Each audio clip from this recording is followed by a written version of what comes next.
The Galactic Academy of History was silent. Hundreds of students from different worlds sat inside the wide circular hall. Metal wings folded, glowing eyes blinking, long tails resting on the floor. Every species in the known galaxy studied here. Today was special. The central platform lit up, and the instructor stepped forward. Instructor Kale was old, his skin marked by time and war. When he spoke, every voice in the hall stopped. "Today's assignment," he said calmly, "will test how your species remembers its past." A soft wave of excitement moved through the room. Assignments at the academy were never simple. "You will recreate an ancient armor from your world," the instructor continued. "Not a modern suit, not a ceremonial costume, but armor from your early history." Holographic screens appeared in front of every student. Instructions scrolled slowly. The alien students smiled. This was easy. One by one, they imagined shining plates, energy shields, and perfect designs. Most species had turned their ancient wars into beautiful stories. Their armor was symbolic now, polished and safe. Then Instructor Kale added one more line.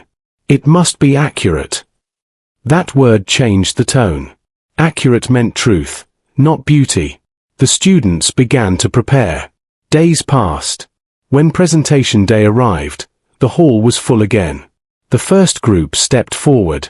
A tall insect-like species displayed golden armor covered in glowing runes. They explained how it represented honor and balance. The class applauded. Another species showed crystal armor, light and elegant. They spoke of old wars that ended long ago. More applause followed. Piece after piece, armor after armor. All clean, all perfect, all untouched by time. Then the instructor called the final name. Representative from Earth. A quiet sound moved through the hall. Some students leaned forward, others whispered. Humans were new to the academy. Their species was known for conflict, but also for fast progress. A single human walked onto the platform. He was average in size, no sharp claws, no glowing eyes. He wore simple dark clothing. Behind him floated a long metal case, scratched and dull. Already, a few students smiled. The case opened slowly. What appeared inside did not shine. It did not glow. It was heavy, dark, and old. A full suit of armor rose into view. Thick plates, deep scratches, faded markings. Some parts were bent, others repaired many times. The hall filled with quiet laughter. "That is it," someone whispered. "It looks broken," another said. Compared to the others, the human armor looked ugly. No symbols of peace, no elegant lines. Only metal shaped for survival. The instructor studied it closely, his expression unreadable. The human said nothing. He stood still beside the armor, hands behind his back. One alien student finally laughed openly. "This cannot be real ancient armor," he said. "It looks like scrap." More laughter followed. The human slowly looked at the class. His face calm, his voice steady. "This is real," he said. "It is not a copy." The laughter softened, but did not stop. Instructor Kale raised one hand. Silence returned. "Explain," the instructor said. The human placed his hand on the armor. His voice was quiet, but clear. This armor was made before humans learned peace. It was made when survival was the only rule. The class listened now, unsure why. The human paused, then added one sentence that changed the room. "This armor was worn." The lights dimmed slightly. The scratches seemed deeper. The silence heavier. No one laughed anymore. And the assignment had only just begun.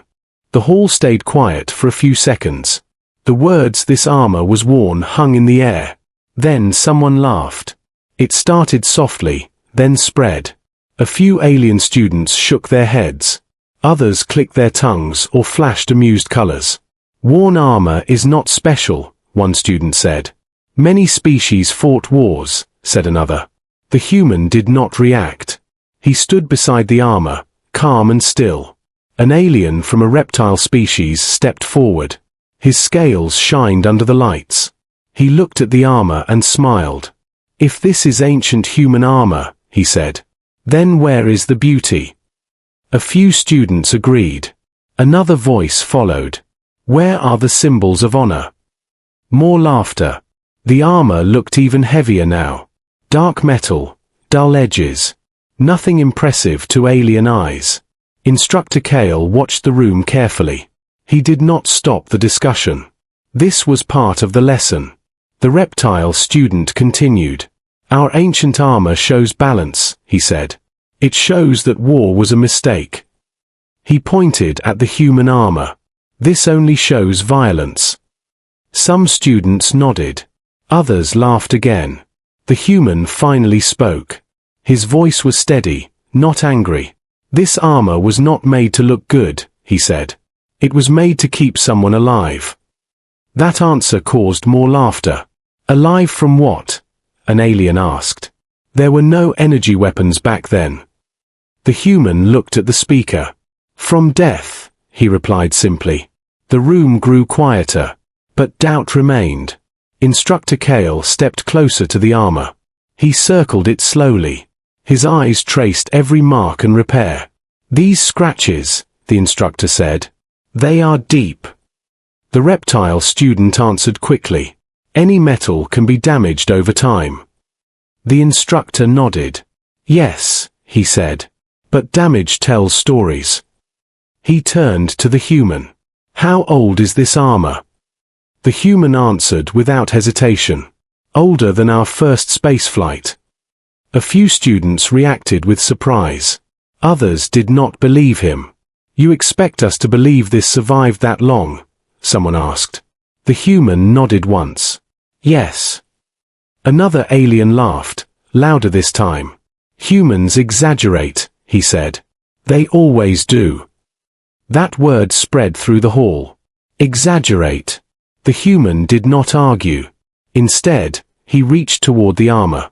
His fingers touched a dark stain near the chest plate. "Do you know what this mark is?" he asked. No one answered. "It does not polish away," the human continued. "It does not fade with time."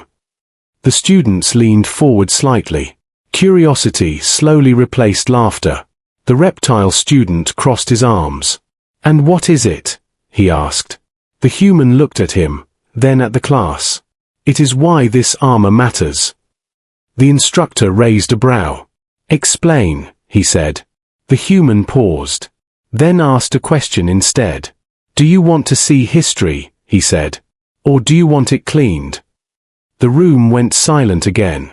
No one laughed this time. No one spoke. The assignment was no longer simple, and the laughter was beginning to die. The silence in the hall felt heavy. Every eye stayed fixed on the human and the armor. Instructor Kale stepped closer. His voice was calm, but serious. "Show us," he said. The human nodded. He placed both hands on the armor stand. With a slow movement, he activated a small control. The lights in the hall dimmed. A soft red glow spread across the armor. Holographic lines appeared over the metal plates. They followed every scratch, every dent, every crack. "These are not marks of time," the human said. "They are marks of battle." A low sound of surprise moved through the room. The human pointed to the chest plate. "This dent was made by a blade," he said. "A simple weapon, but swung with full force." He moved to the shoulder. "This cut came from behind. It nearly reached the neck." The students watched in silence. No one laughed now. Instructor Kale's eyes narrowed. "These impacts are directional," he said. "They show intent." The human nodded. "Yes." He touched the dark stain again. "This mark is old," he said. "It is part of the metal now."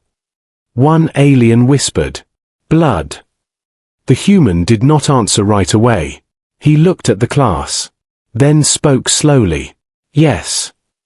A shock ran through the hall. Several students leaned back. Others stared at the armor with new fear. "This armor was worn by a human warrior," the human continued, "long before we reached the stars." He paused. when survival was not a choice, but a duty. Instructor Kale studied the data scrolling in the air. These readings, he said. They are consistent with organic impact. He looked up at the class. This armor has seen death. The words hit hard.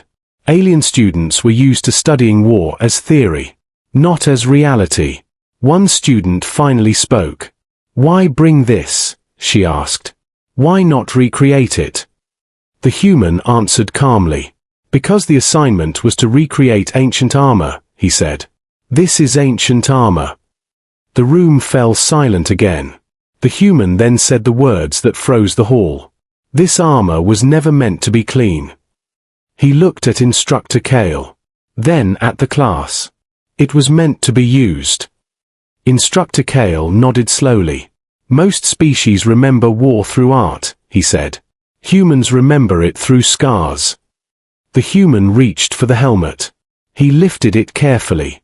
Inside, the padding was worn thin, marked by time and sweat. This helmet was worn by someone who expected to die, but fought anyway. The students felt something change inside them. This was not a display. This was a memory. The human placed the helmet back, then spoke one final line, quiet but strong. Do you want it cleaned? He asked. Or bloodstained? No one answered.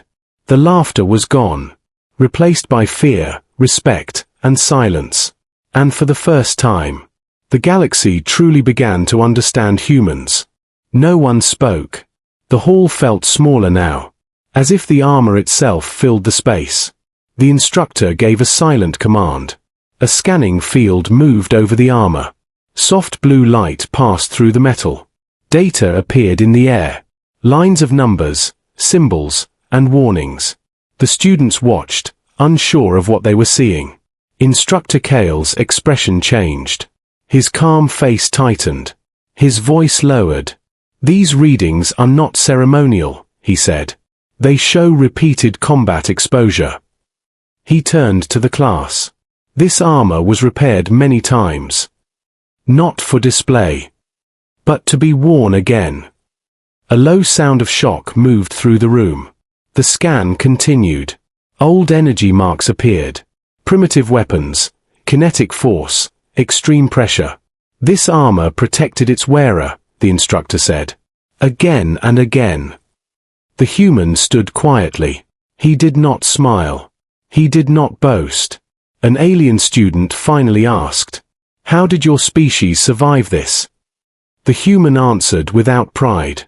"We learned." Instructor Kale looked at the armor once more.